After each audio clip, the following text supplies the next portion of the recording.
Again, the single switch is your fan. Then we'll start with a row of 3. That goes your backlight on the vanity. That one, and I don't know why this is in here. Why you need a blue light to take a shower in, I don't know unless it's some neat thing. And then we got our big light. You have your vanity, electrical outlet. Vanity opens up, it's got a little magnetic catch here. Sink stopper, under sink storage.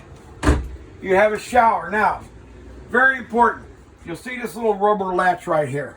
When you're traveling, you must have this thing latched.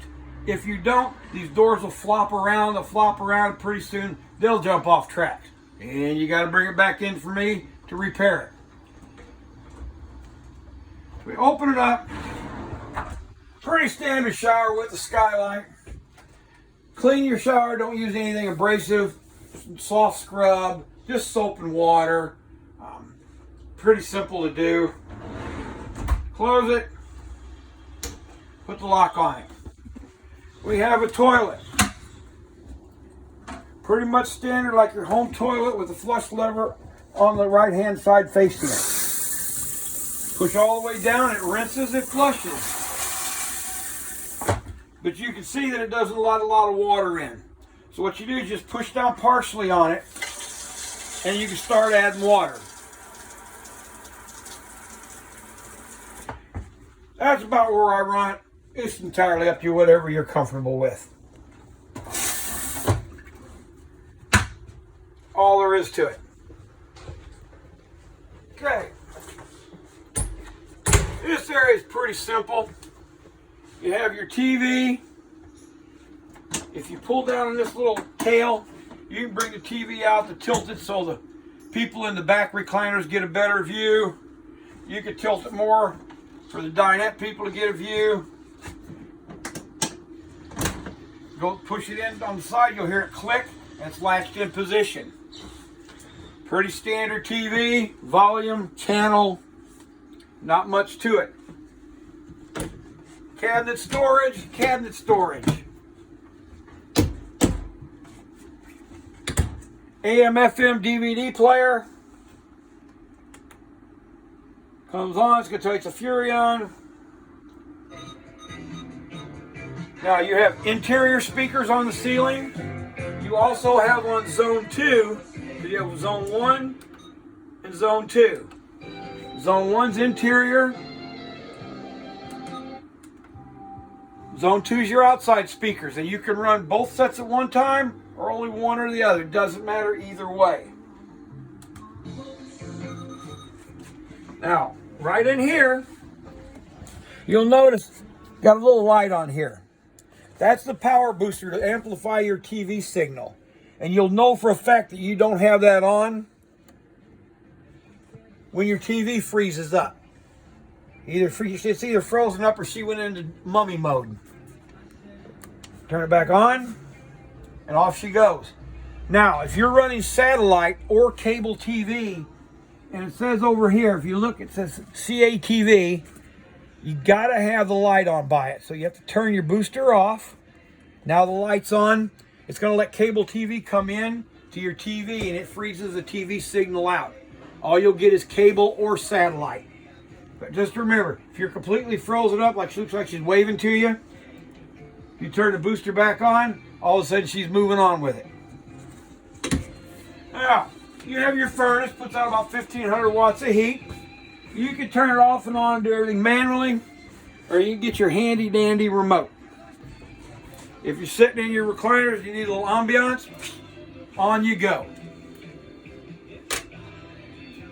Got a remote for a little radio here. We'll turn him off. Pantry.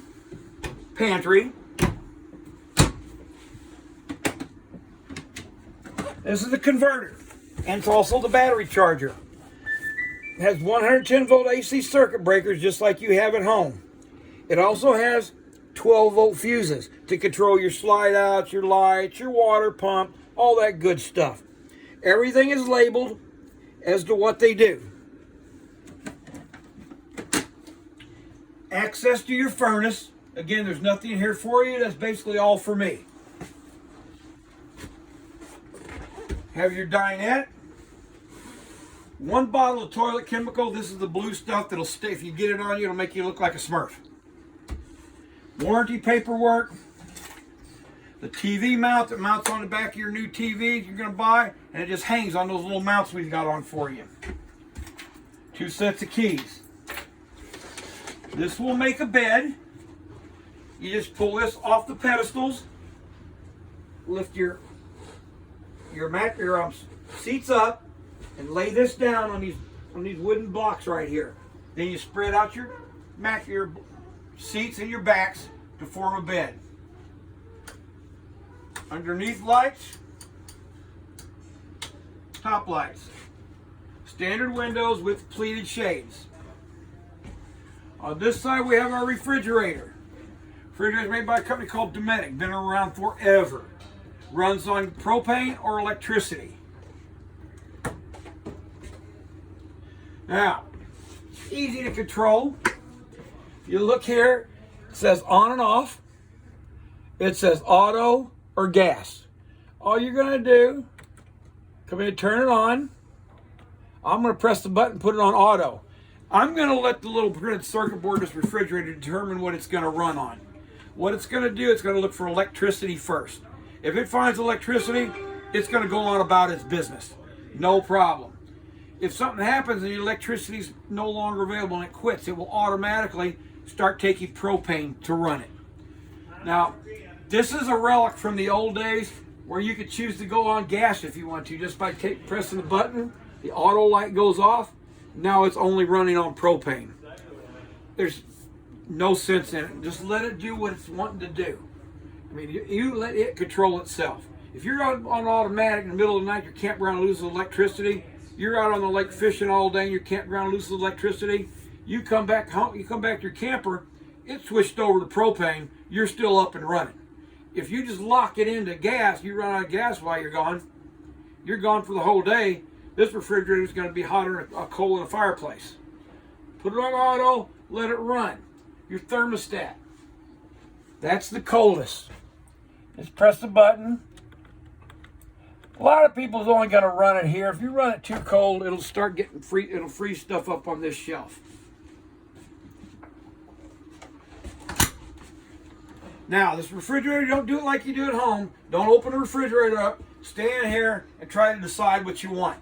This has no compressor. It's by absorption.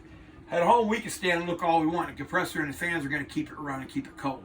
This one, we're bleeding temperature right now. Temperature's bleeding bad. So if you've got children, caution them. Know what you want when you get in there. Reach in, get it, get back out. Okay.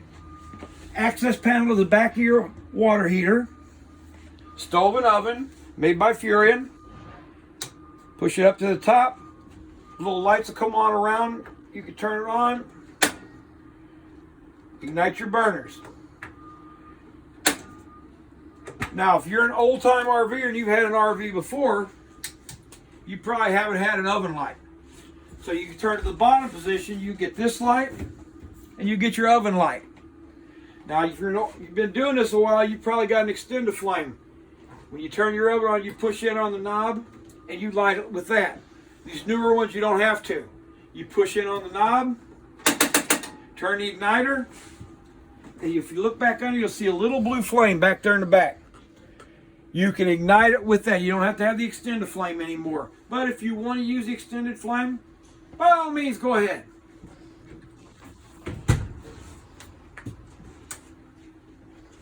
Stove fan, light. Your salesman put a nice little magnetic card on that for you to remind you he's the nice guy that sold this to you. Microwave with the turntable.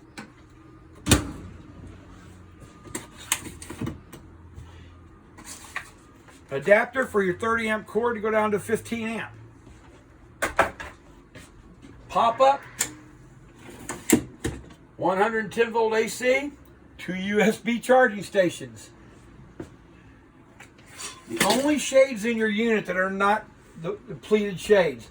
These are your metal standard mini blinds. The reason you don't get pleated shades here you got cooking grease, you got water splattering all over it. You'll get those all stained up and bad. So they put the metal ones in here, so if you get them all nasty, you wipe them down, you're going on about your business. You got your sink, cutting board, little handy dandy roll up drain. You can discipline the kids or the dog with it, or the husband if he acts out. Hot and cold water. You got your drawers, spice shelf, and drawers. Okay, you got the recliners.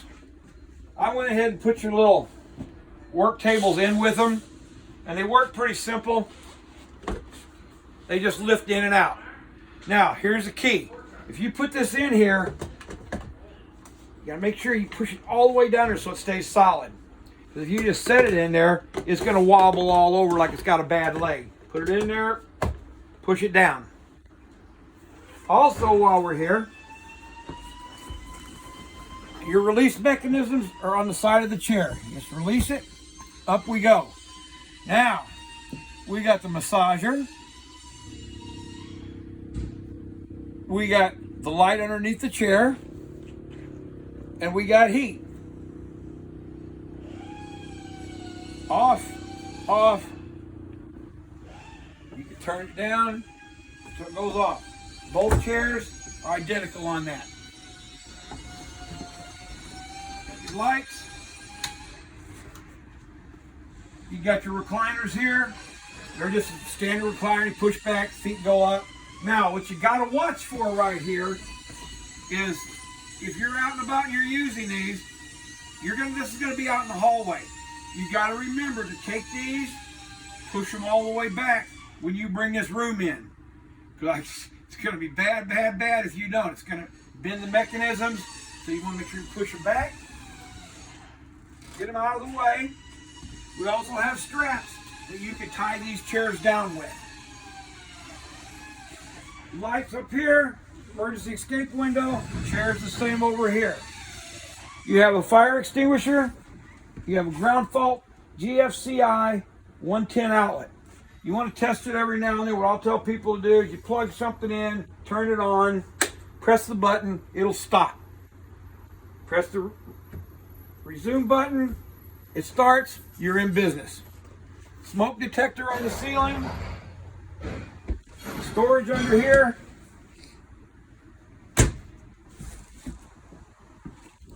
Now we're going to go to probably the most important area in here. Now, you have a 30 amp service. So they make the most of a 30 amp service. They put a switch in. So when you're using a 30 amp, so you're on a 30 amp service, you can either have the fireplace on and run your water heater on gas, or you have the fireplace off, and you'll see the fireplace go off. Now you can run the water heater on electric. You just don't have enough electrical service to run everything at one time, so you got to choose either or. It's called an either or switch. So if you're in a park paying for their electricity, you got to choose, do you want the ambiance of the fireplace going, or do you want to have the electric water heater? Kind of up to you. Again, electric water heater, gas water heater. This is your water pump. Okay. This is where we're going to monitor all our tanks at. We're going to check our battery. All the way across is good. Fresh water is full. Black water is empty. That's your toilet. It will fill up. A light will come on behind these numbers accordingly. Gray water is empty. It will fill up accordingly. Gray water too is empty. It'll fill accordingly. Remember, if you're using the black water, when you've had the third light on for a while, the 2/3 start to blink, then it's time to go out and flush that black tank. Now we have living room lights on and off. All right, this is kind of new. This is a security light. Let's go outside.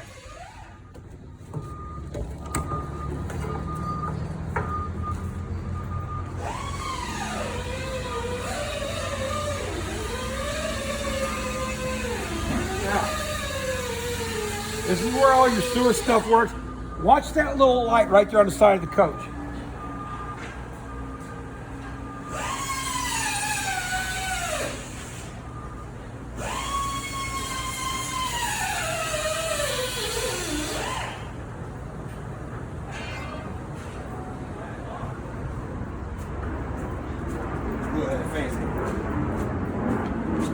right, come on, let's go back inside.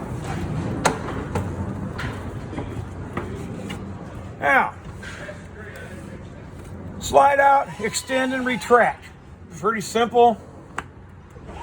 Retract, you can see your slide out moving in. If you have children, grandchildren, remind them that's not a ride at Six Flags. Don't sit in it, run it in and out, in and out, in and out. Have your awning extend and retract. We can't go out all the way due to this pole in our garage. I know, kind of inconvenient, but we'll run it out a little bit. Nice and slow.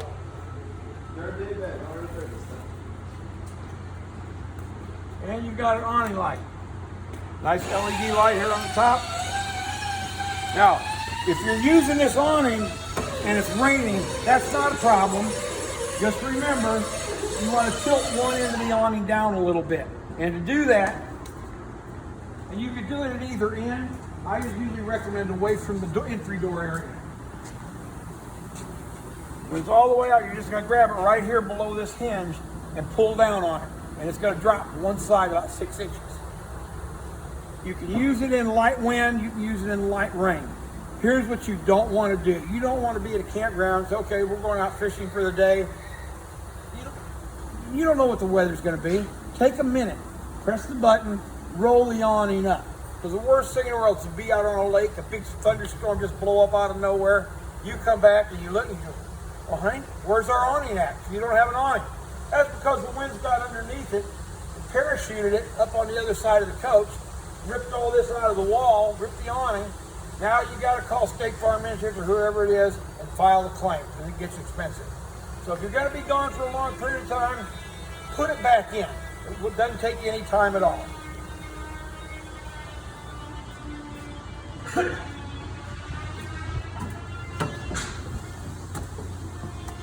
That retracts real slow. That's just the way they're geared. There's nothing wrong with it. Now, if you've used it out in the rain, that's no issue. If you get first chance you get, roll it out when you get home and let the sun dry everything off. If not, you leave it rolled up and wet, it's going to get mildewy. When you'll see the brown underneath on the white fabric underneath, you'll see the mildew spots. Soapy water with about a cup of bleach in it. Spray it, scrub it with a scrub brush, rinse it off, let it air dry it, roll it back up. That just about covers your new White Hawk travel trailer. I'll finish the hitching, we'll get it cleaned up, and we will see you tomorrow. Thank you.